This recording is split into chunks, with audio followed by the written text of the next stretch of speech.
आप देख रहे हैं अनहोनी। तो चलिए बढ़ते हैं आज की इस कहानी की ओर।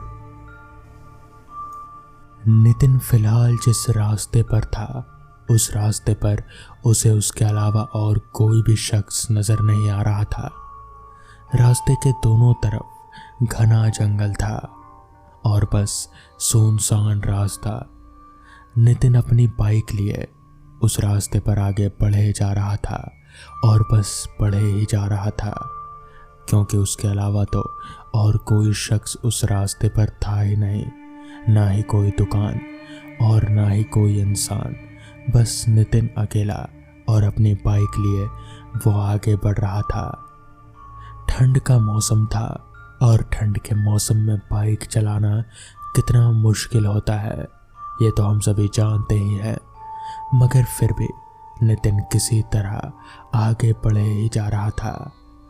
आज उसकी मजबूरी थी, वरना वो ऐसे कभी ठंड के मौसम में इतनी रात गए बाइक लेकर निकलता ही नहीं। बॉस ने उसे कुछ ज़रूरी काम से कहीं दूसरे शहर भेजा था और वहीं से लौटते लौटते देर हो गई। खैर, नितिन बाइक लिए आगे बढ़े जा रहा था। जैसा कि रास्ते के दोनों तरफ जंगल था और उनसे होकर सनसनाती हुई जो हवा आ रहे थे वो सीधे नितिन के चेहरे से टकरा रहे थे। नितिन बीच बीच में सिहर उठता और कांपने लग जाता। उसने सोचा क्यों ना बाइक रोककर कुछ देर सांस ले लिया जाए, फिर थोड़ी देर चलेगा। मगर फिर उसने सोचा क्यों ना आगे ही बढ़ा जाए और सीधे घर जाकर ही रुकूंगा। तो वो आगे बढ़ने लगा। वो अभी आगे बढ़ ही रहा था कि तभी आसपास के जंगल से उसे कुछ अजीब सी आवाज़ आने लगी। आवाज़ ऐसी जैसे आसपास में कहीं कोई फैक्ट्री हो और वो फैक्ट्री चल रही हो। मगर नितिन को याद आया कि इस जंगल में तो कोई फैक्ट्री है ही नहीं। हालांकि एक है, मगर वो काफ़ी सालों से बंद पड़ी है और उस फैक्ट्री को आज तक कभी चालू नहीं किया गया है। खैर, नितिन को लगा शायद ही उसके मन का वहम है और वो बाइक लेकर आगे बढ़ने लगा।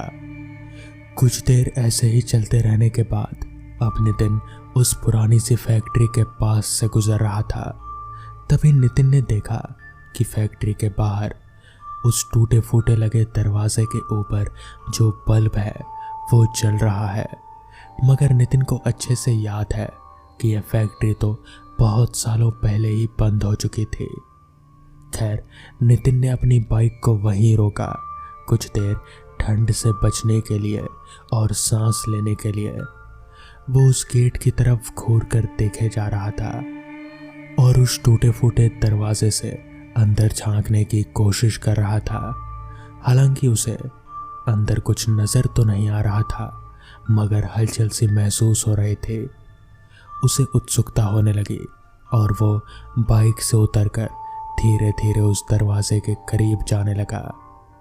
अभी वो उस दरवाजे के थोड़ा करीब गया ही था कि तभी उसे कुछ इंसानी आवाज़ें भी सुनाई देने लगी।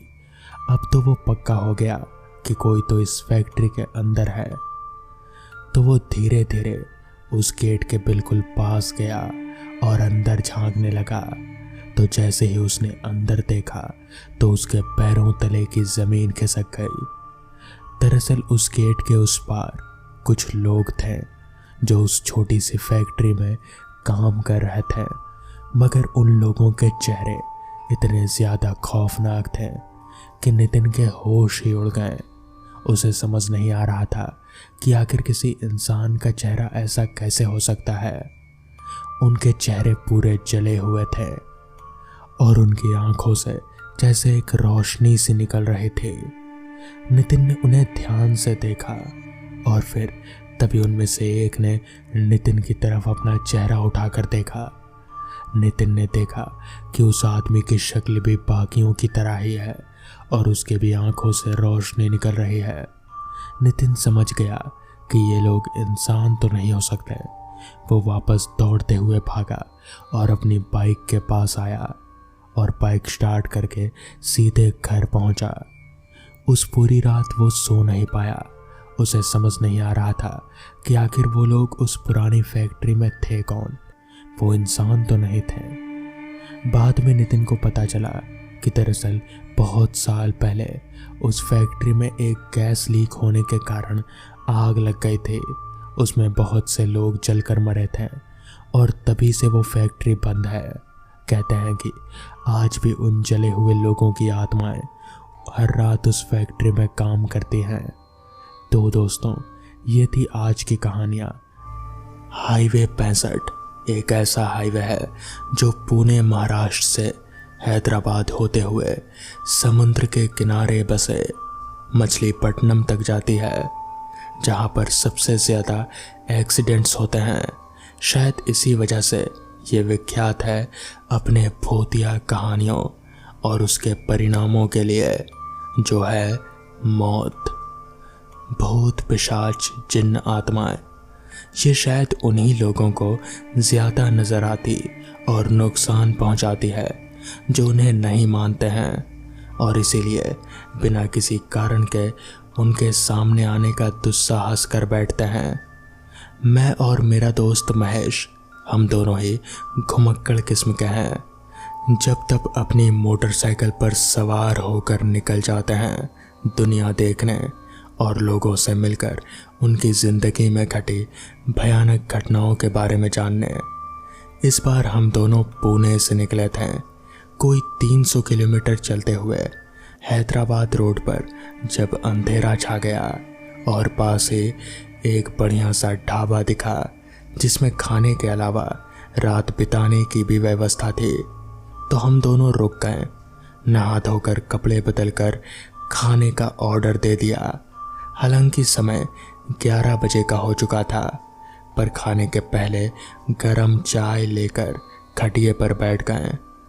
उसी वक्त एक ट्रक पार्किंग में घुसा। दरवाजे बंद कर ड्राइवर और खलासी आकर हमारे पास वाले खटिए पर बैठ गए। उन्हें देखकर समझ में आ रहा था कि वो लोग बुरी तरह से डरे हुए थे, बार बार इधर उधर देख रहे थे, बात भी बेहद फुसफुसा कर रहे थे। मेरी बात करने की पहल पर वो अपनी कहानी सुनाने में तैयार नहीं हुए, पर काफ़ी देर तक उनसे बात करते हुए हमने उन्हें अपने साथ हुए हादसे को बतलाने के लिए तैयार करवा ही लिया। उनके हिसाब से शाम को वो अपना ट्रक लेकर जब निकले थे तो मौसम काफ़ी बेहतर महसूस हो रहा था। हवा चल रही थी। पेड़ों की कतारों के बीच से एक बेहतरीन रफ्तार से गाड़ी चले जा रही थी। गाड़ी जैसे ही जंगलों में घुसी तो थोड़ी देर बाद गाड़ी से कुछ अजीब सी आवाज़ें आने लगी। कोई 3-4 किलोमीटर तक चलने के बाद वो आवाज़ बढ़ गई और गाड़ी में जर्क लगने लगे।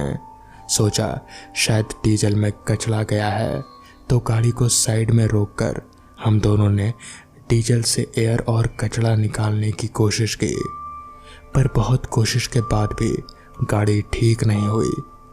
आसपास कोई दिख नहीं रहा था। आगे मैकेनिक ढूंढने जाने के लिए गाड़ियों को हाथ देने लगे। आखिर एक ट्रक रुका और ड्राइवर उसमें बैठकर आगे चल दिया। कोई 5 मील दूर पर एक पंचर वाले की दुकान पर ट्रक ने उतार दिया। उसके पास बैठे एक बंदे ने कहा कि वो ट्रक को देख लेगा, और फिर दोनों किसी गाड़ी को रोकने की कोशिश करने लगे। वापस आने तक करीब 3 घंटे हो चुके थे। पास पहुंचकर देखा तो खलासी एक छोटी बच्ची से सड़क के किनारे पर बैठा बातें कर रहा था। उसको देख ड्राइवर बुरी तरह से चौंक गया कि जब आसपास कोई गांव या फिर कोई बसाहट है ही नहीं, तो फिर ये बच्ची आई कहाँ से। खलासी ने बताया कि सामने के झाड़ियों के पास बैठी दिखी, फिर मेरे पास आकर बैठ गई। इतने में वो मैकेनिक ट्रक के नीचे घुसकर देखने की कोशिश करने लग गया। ठीक उसी समय ड्राइवर को उस लड़की के चेहरे पर एक अजीब से बदलाव के चिन्ह नजर आने लगे। उसके दांत मजबूत और बड़े होने लगे और वो बहुत ही अजीब नज़रों से काम का जायज़ा लेते हुए क्लीनर की गर्दन की ओर एकटक देखे जा रहे थे। ना जाने क्यों उसे लगा कि जैसे वो खलासी के गर्दन पर वार करना चाहती है, और उसी वक्त ड्राइवर ने खड़े होकर जोर से खलासी को पुकारा। और जैसे ही वो खड़ा होकर ड्राइवर की तरफ घूमता है, वो छोटी सी लड़की अपना जबड़ा इतना बड़ा खोलती है जो कि मुमकिन नहीं है, और फिर तेजी से किसी को समझ आने से पहले ट्रक के नीचे घुसकर उस मैकेनिक को गर्दन से पकड़कर घसीटती हुई जंगल में गुम हो जाती है। डर की वजह से हम दोनों ट्रक पे चढ़ जाते हैं और ट्रक के हॉर्न को तेजी से बजाने लगते हैं। थोड़ी देर बाद ड्राइवर एक कोशिश करता है ट्रक को स्टार्ट करने की। आश्चर्य, ट्रक सिर्फ शुरू ही नहीं होती बल्कि एकदम ठीक ठाक चलते हुए कोई 20 किलोमीटर दूर इस ढाबे तक आ पहुंचती है। कहानी सुनाते हुए दोनों के हाथों से लेकर सिर तक के बाल डर के मारे खड़े हो गए थे और वो कांप रहे थे, जिससे कि ये पता चल रहा था कि वो लोग सच बोल रहे हैं। तो दोस्तों, ये थी आज की पहली कहानी। तो चलिए बढ़ते हैं आज की दूसरी कहानी की ओर। उस रात जब मुझे किसी जरूरी काम के चलते शहर जाना पड़ा तो मुझे पता नहीं था कि वापसी में इतनी रात हो जाएगी और ऊपर से इतनी तेज बारिश। चलते चलते मेरी नज़र रोड के किनारे चाय की टपरी पर गई। मैंने सोचा क्यों न इस बारिश में गर्मा गर्म चाय का लुत्फ उठा लिया जाए। बारिश के साथ ही साथ बह रही तेज हवा सब कुछ तबाह कर देने पर उतर चुकी थी। अभी मैं चाय की चुस्की ले ही रहा था कि मेरे ही तरह चाय पी रहे एक शख्स ने कहा, 40 सालों के बाद हो रही है ऐसी तूफानी बारिश। खंबे का तार वार सब कुछ टूट गया है। अभी 2 दिन तक ऐसे ही चलेगा। उस कस्टमर की बात सुनकर चाय वाले ने बोला, आपको ये सब पता कहाँ से चलता है? तो इस पर वो आदमी बोला, समाचार से। टीवी में नहीं देखते हो क्या तुम? उन लोगों की बात सुनकर मैं थोड़ा परेशान होने लगा था, क्योंकि मेरा घर यानी मिराजपुर गांव यहाँ से काफ़ी दूर था, लगभग 6 किलोमीटर। हालांकि मेरे पास छतरी थी, मगर इन तूफानी हवाओं के बीच वो भी कुछ काम नहीं आएगा। यही सोचकर मैं निराश मन से वहीं बैठ गया। बारिश थमना तो दूर, धीमी होने का भी नाम नहीं ले रही थी। ना तो कोई ऑटो रिक्शा दिख रहा था और ना ही कोई प्राइवेट गाड़ी जिससे मैं लिफ्ट मांग सकूं। जैसे इस दुनिया में हम 3 लोगों के अलावा कोई रहता ही ना हो। बैठे बैठे 9 से 10 बजा और 10 से 11, मगर बारिश ज्यों की त्यों ही पड़ती रही। मगर मैं ऐसे हाथ पर हाथ धरे कब तक बैठा रहता? आखिर घर में बीवी बच्चे भी अकेले हैं। लिहाजा मैं अपनी जगह से उठा और छाता खोलकर अभी दुकान से निकल ही रहा था कि उस चाय वाले ने बोला, अरे साहब, कहाँ जा रहे हैं आप? देखिए, ऐसे मौसम में जाना ठीक नहीं है। मेरी दुकान रात भर खुली रहती है, आप यहीं रुक सकते हैं रात भर। जिस पर मैंने उस चाय वाले को आभार जताते हुए कहा, अरे नहीं नहीं, उसकी कोई ज़रूरत नहीं है, मैं कैसे न कैसे तो चला ही जाऊंगा। और इतना कहकर मैं वहां से निकल गया। दुकान से बाहर निकलकर मैं जैसे ही थोड़ा आगे बढ़ा कि एक तेज हवा के झोंके से मेरा छाता उल्टा हो गया। खैर, मैंने किसी तरह से छतरी को सीधा किया और आगे बढ़ने लगा। जैसा कि चाय की दुकान पर उस कस्टमर ने बताया था कि खंबे के तार टूट गए हैं, ठीक वैसा ही अभी तक रास्ते पर एक भी लाइट नहीं दिखी थी। तेज तूफानी हवाओं से लड़ते हुए मैं आगे बढ़े जा रहा था। मन ही मन ये ख्याल भी आ रहा था कि कहीं मैंने बाहर निकलकर कोई गलती तो नहीं कर दी। रास्ते पर दूर दूर तक कोई नहीं था, सिर्फ बारिश और तेज हवाओं की आवाज ही उस रास्ते की खामोशी को तोड़ रही थी, वरना वो रास्ता इतना सुनसान था कि शायद दिल की धड़कनें तक सुनाई देती। लगातार हो रही बारिश के कारण रास्ते पर घुटनों के नीचे तक पानी जम गया था। मुझे यही डर था कि कहीं मैं किसी नाले में ना गिर जाऊं, मगर मेरी किस्मत को ये गवारा नहीं था। अचानक ही मेरा पैर फिसला और मैं कमर तक पानी में उतर गया। अंदाजे से तो ऐसा लग रहा था जैसे मैं किसी छोटे से नाले में गिर गया हूँ।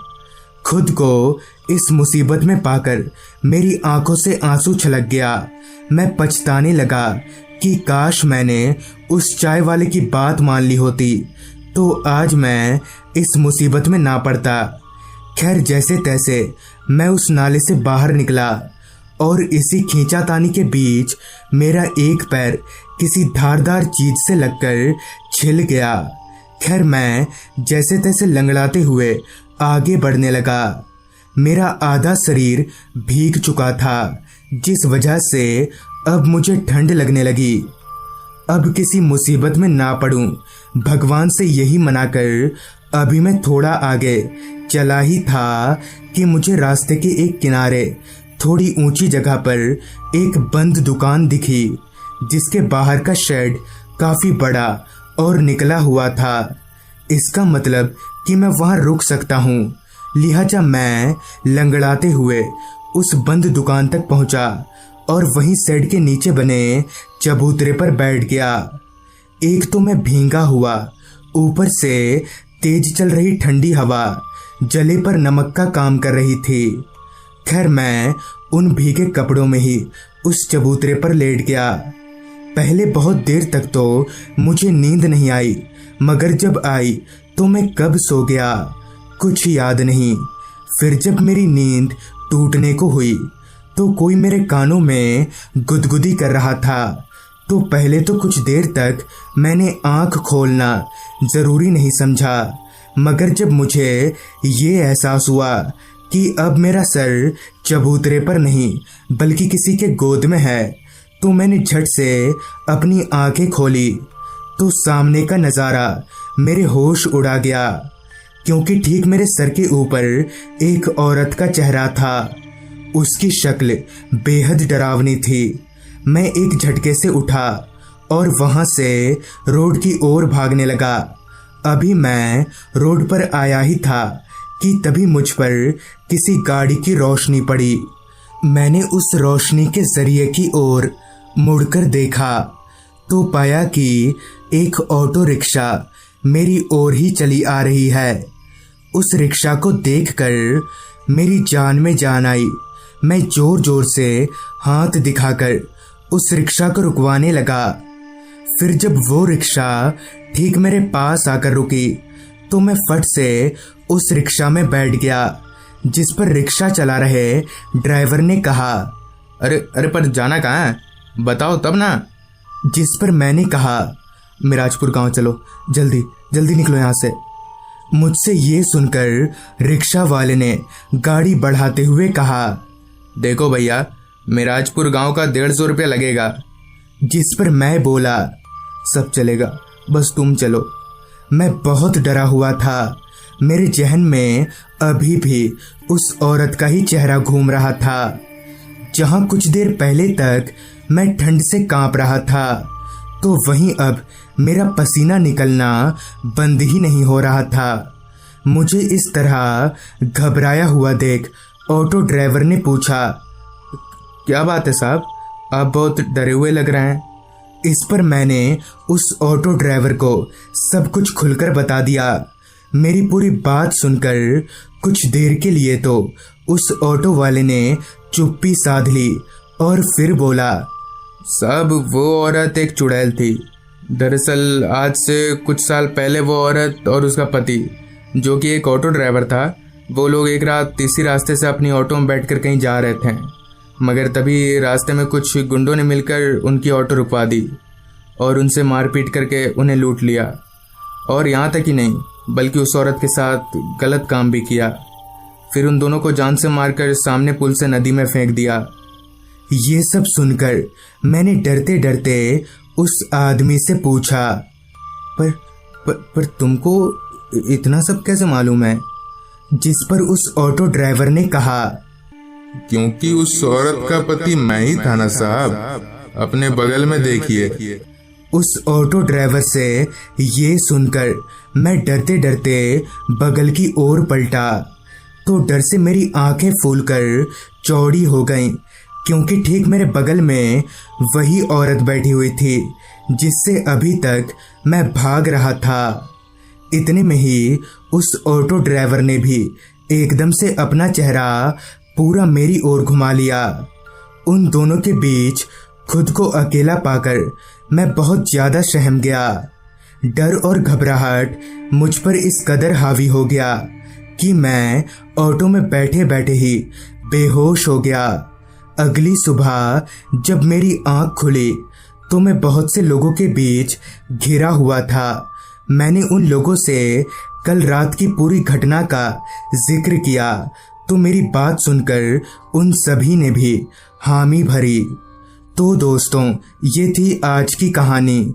अगर आपके पास भी ऐसी ही कोई कहानियां हैं तो हमारे साथ जरूर शेयर करें हमारे इंस्टाग्राम आईडी पर। तो मैं आर्यन जल्दी ही मिलूंगा आपसे ऐसी ही एक कहानी के साथ।